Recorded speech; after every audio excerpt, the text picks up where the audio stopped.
Bonjour, bien nous sommes mercredi et voici donc la vidéo concernant la connaissance de soi et le développement transpersonnel. Dans ces mots-là, dans ces titres-là, je les ai mis dans l'ordre pour moi qui est important, connaissance de soi pour un développement transpersonnel.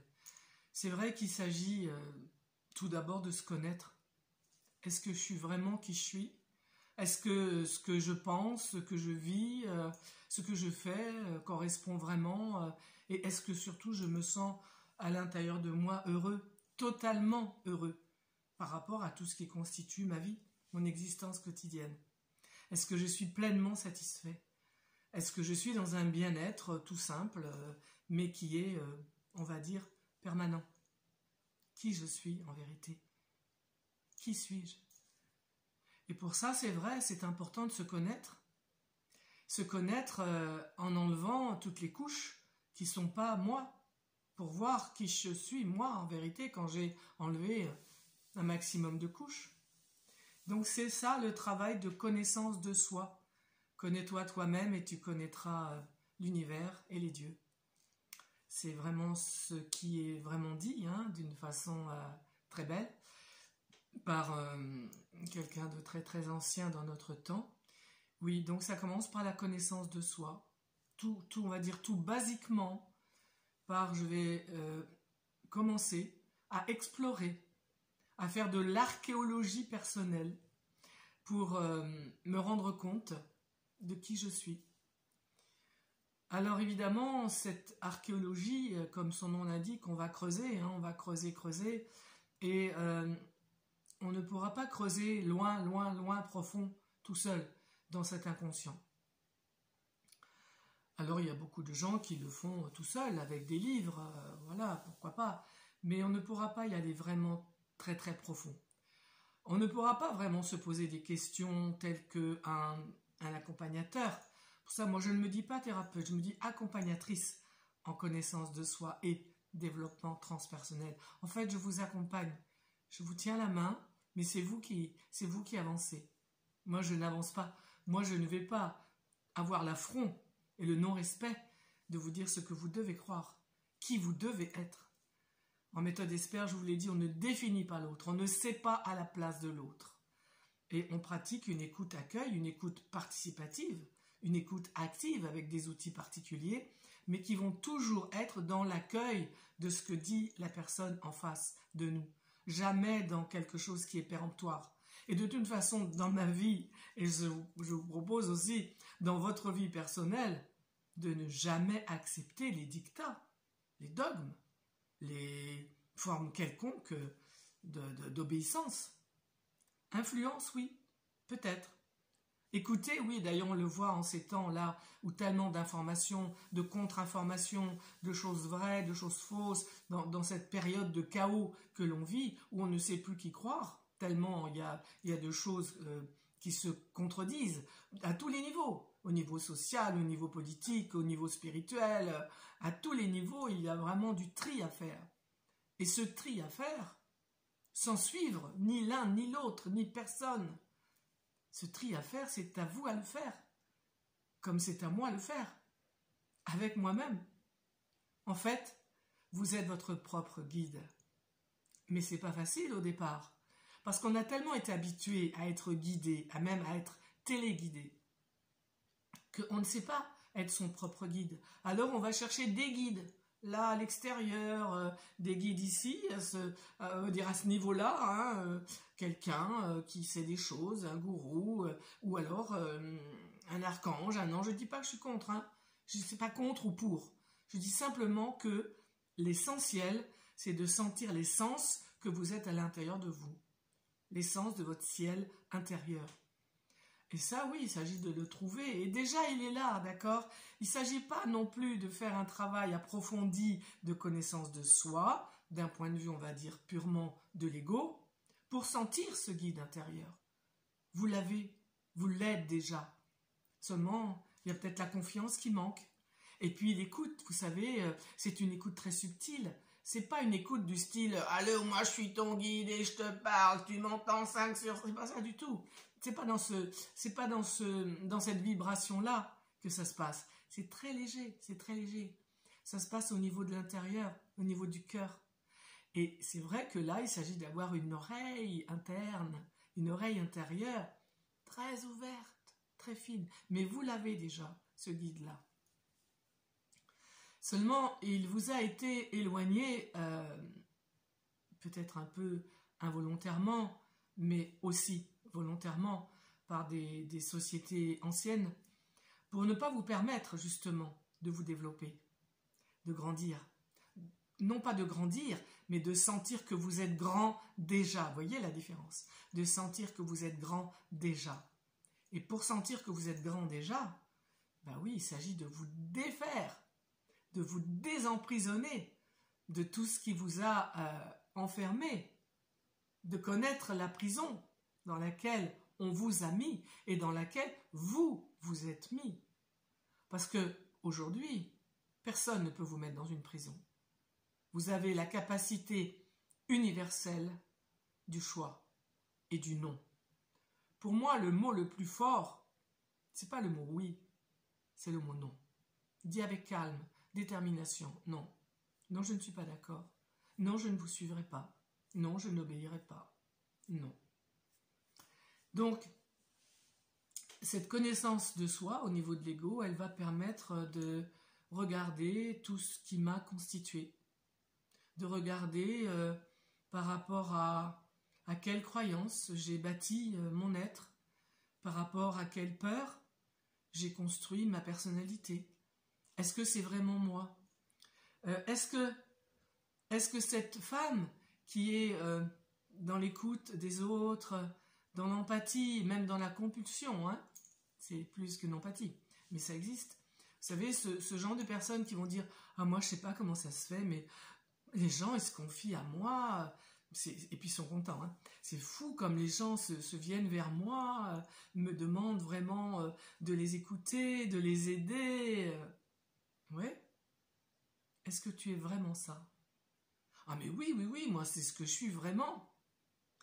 Je dis simplement, pourquoi pas? Ça demande juste à être vérifié, si tu veux bien.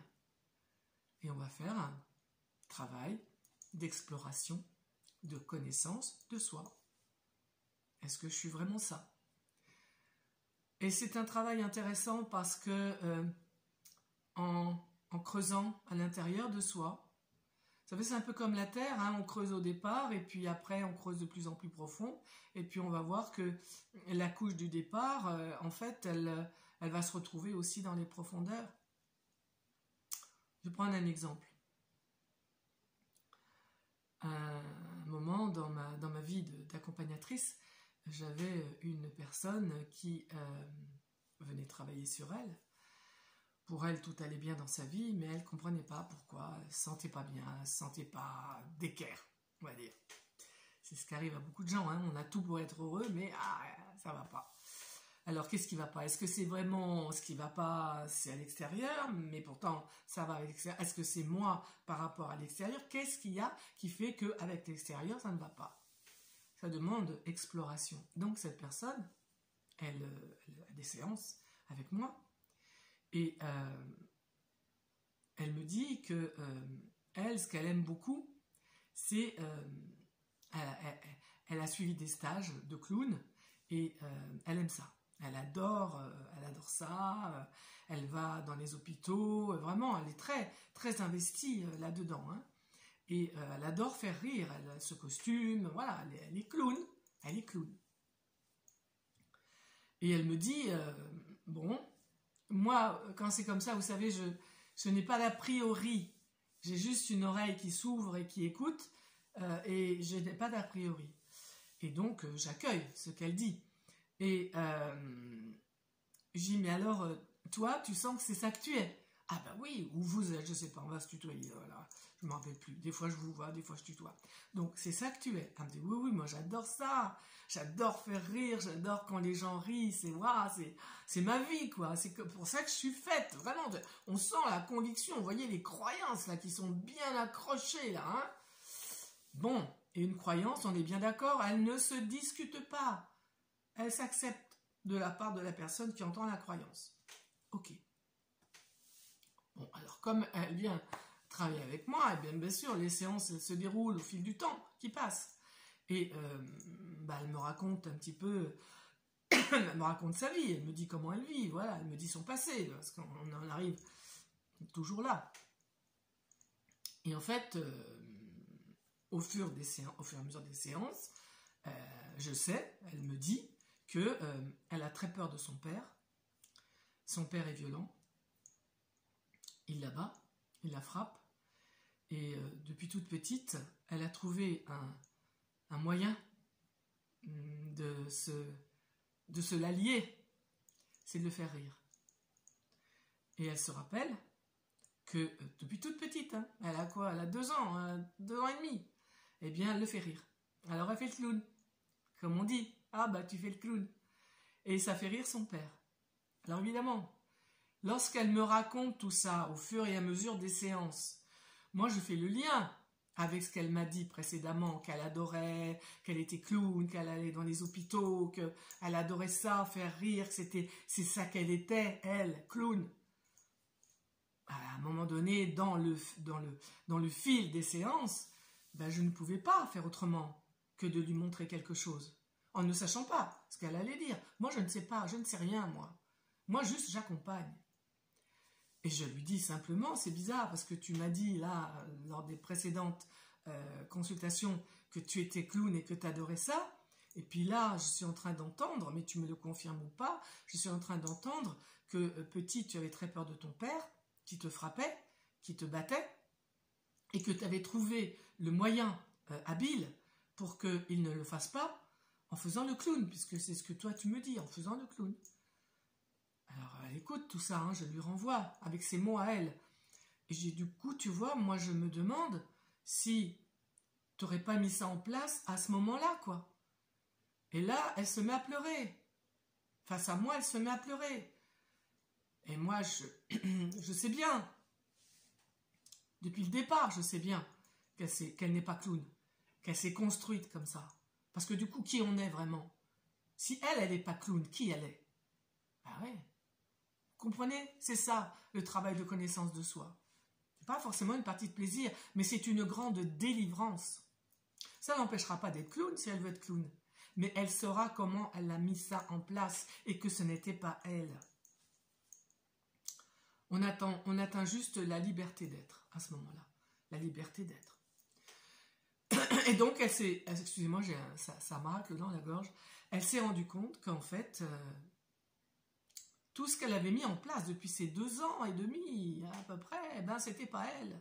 Effectivement, dans la classe, elle faisait le clown, et puis ça l'a suivi toute sa vie. Et elle était sûre qu'elle était ça.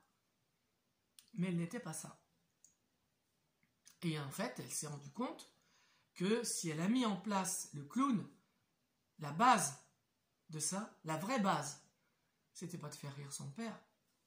La vraie base, c'était la peur qu'elle avait de son père. C'est pas pareil, hein?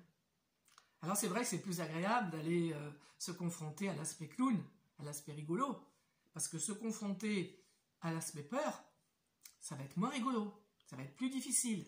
Et là, on a besoin de quelqu'un en face qui, avec beaucoup d'amour, beaucoup de bienveillance et beaucoup de respect, va doucement, doucement vous accompagner vers la peur, vers l'enfant vulnérable, vers l'enfant démuni, pour, au lieu de mettre en place le clown, mettre en place autre chose, qu'elle n'a pas pu mettre en place quand elle était bébé, quand elle était petite.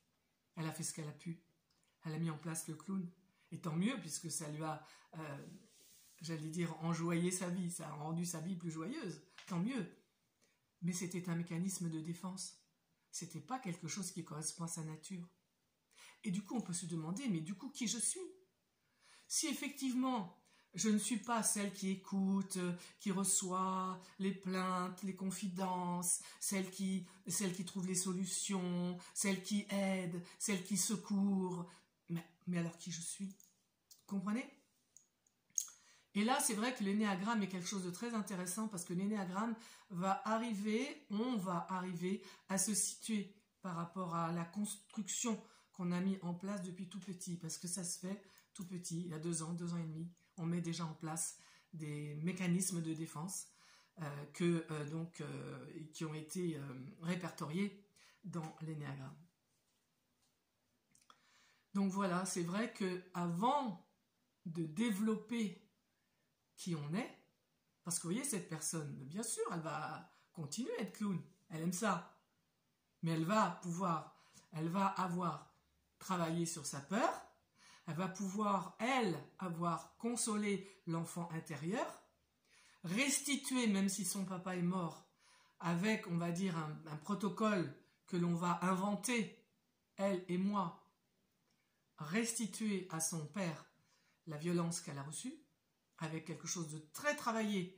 On ne restitue pas tout seul, encore une fois. On restitue avec quelqu'un qui sait le faire, qui vous a entendu, qui a cerné tous les paramètres possibles de ce vécu pour créer avec vous une restitution. Mais on ne le fait pas comme ça. Encore une fois, on ne le fait pas tout seul. J'ai déjà dit, mais je le répète, parce que j'ai entendu quelqu'un me dire « Ah ben moi je vais restituer ». Ok, donc je mets bien ça en place dans cette vidéo. On ne restitue pas tout seul. Une restitution faite comme ça, à l'arraché, sans avoir travaillé sur soi, sans avoir vraiment défriché tout ce qui est à l'intérieur pour savoir qu'est-ce qui est ma part, qu'est-ce qui est la part de l'autre, qu'est-ce que j'aurais inventé, qu'est-ce qui est la vérité, la restitution sera inutile. Elle aura fait du mal à l'autre parce qu'on va lui dire, souvent on dit tes 4 vérités, mais ces 4 vérités, est-ce que c'est vraiment des vérités? On n'en sait rien. Tant qu'on n'a pas fait un travail de connaissance de soi, on ne sait pas quelles sont ces vérités. On ne les sait pas. Après, on les saura, oui, mais pas au départ. Donc, c'est pour ça que je voulais commencer par la connaissance de soi, parce que c'est elle, pour moi, le démarrage de tout, en sachant que vous êtes déjà votre guide intérieur. Ce guide-là, vous l'étiez à la naissance. Ce lien à la source, vous l'aviez à la naissance parce que vous êtes la source. C'est quelque chose de très important à conscientiser parce que vous l'êtes et ça, on a voulu l'enlever. Or, il s'agit de le reprendre. De le reprendre parce qu'on vous l'a enlevé. Non pas de le prendre. Prendre quelque chose qui est déjà là, c'est pas prendre. De le reprendre parce qu'il était là et on vous l'a enlevé. Donc ça, c'est là. Vous êtes votre propre guide. Mais ce guide intérieur, il est recouvert, il est parasité, voilà, c'est ça. Il est parasité par plein de choses qui ne vous permettent pas d'être en lien direct avec ce guide-là, qui est lui la même chose que ce guide-là. C'est la même chose. On dit en sanskrit Atman et Brahman. C'est pareil. C'est la même chose. Donc c'est pour ça que connais-toi toi-même et tu connaîtras l'univers et les dieux. Voilà. Je ne sais pas où on en est au point de vue de temps, mais moi je décide d'arrêter parce que c'est bien, ça suffit. Voilà, connaissance de soi. Pour ce mercredi-là, c'était pas mal. Si vous avez envie de mettre des commentaires, je vous y invite. Avec plaisir, je les lirai et j'y répondrai. Un site va bientôt être mis en place et je vous le dirai à ce moment-là, ça ne va pas tarder. Et puis je suis à votre disposition si vous avez besoin de consultations privées, personnelles. Et vous pouvez me contacter, je vais mettre mon adresse mail là en dessous. Parfois je ne la mets pas, mais vous pouvez la trouver dans d'autres vidéos parce que très souvent elle y est quand même. Voilà, je vous souhaite un beau mercredi encore ensoleillé en ce mois d'octobre et avec vraiment plein de soleil et plein d'amour. Au revoir.